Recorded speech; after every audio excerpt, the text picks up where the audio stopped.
Masabi shop. Guys, teka, iano ko lang yung ano ko, kodi ko. Nawala eh. Teka. Tetest natin tong Novrich na SSP2.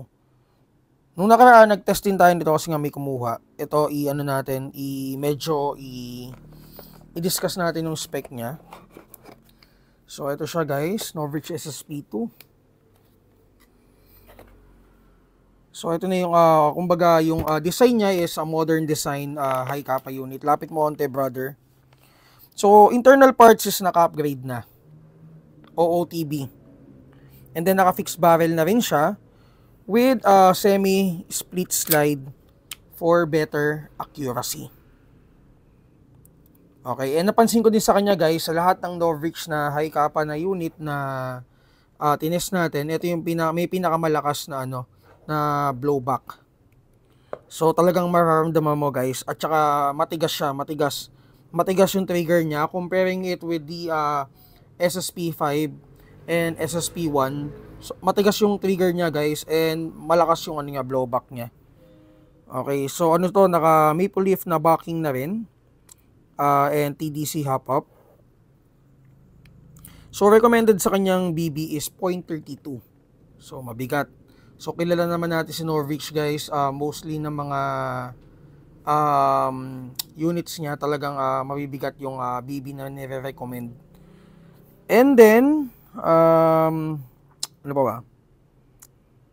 So yun lang.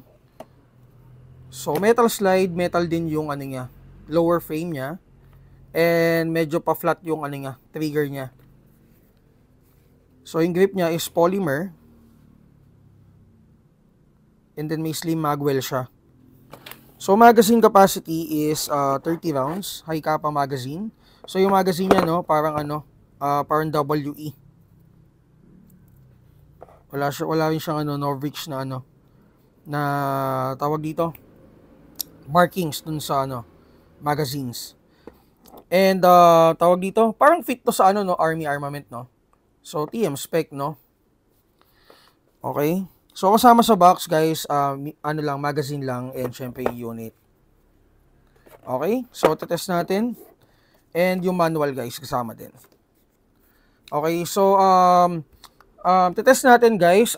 By the way, para pala to kay Ma'am Criselda. So shoutout kay Ma'am Criselda. So regular natin yan dito sa store. And ayun, test natin yung unit ni Ma'am.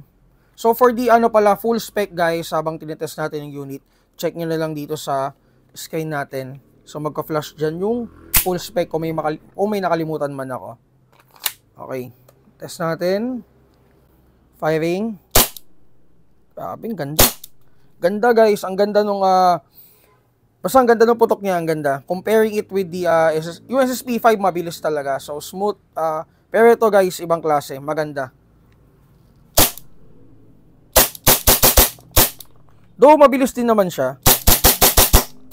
Pero iba yung iba yung lakas niya. Iba yung lakas niya. Tsaka basta iba yung kalabit, iba yung comparing it with the other Novrich SSP units. Okay? So again, SSP2 guys, Novrich SSP2. PM na lang guys, and kung may mga tanong kayo regarding this unit, PM lang kayo sa page. Ito siya. Pag nag-slide lock. Ganda. So isa pa nga, pakita ulit natin. Ito, hindi ko pa pala ito napakita yung rail niya guys. For accessory attachment.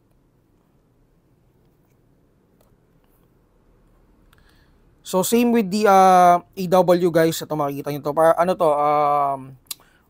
yung optic mount attachment. So yung mga binibuilt nila for race gun competition or mga race gun units.